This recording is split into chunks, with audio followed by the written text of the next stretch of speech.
Na si Haring Karawang proud. Ayan o, gagalaw-galaw po siya. O, diba? Yan. Sarap po. Napakalaki ng kasag na to. Ding, ang takip, ding! Ang takip! Grabe! Ayan na, nakakika siya.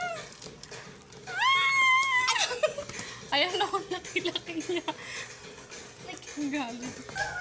So mga kisdaan, napakalaki ng aking kasag. Grabe, talagang buhay na buhay yan mga kisda. Galing pa talaga sa Basyaw ngayong hapon po ng Biyernes mga kisda. O, talagang kitang-kita mo naman.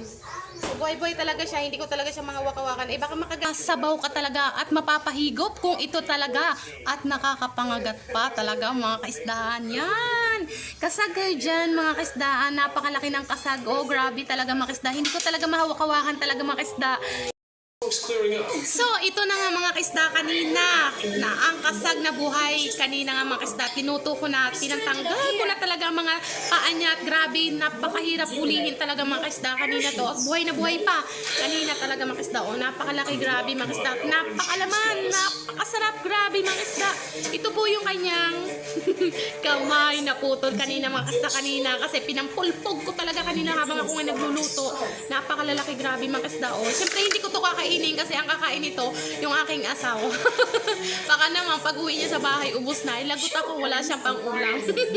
At ito yung kasama kanina mga kaisda dun sa talibaba na galing sa Basyaw. Ayan o, maliliit.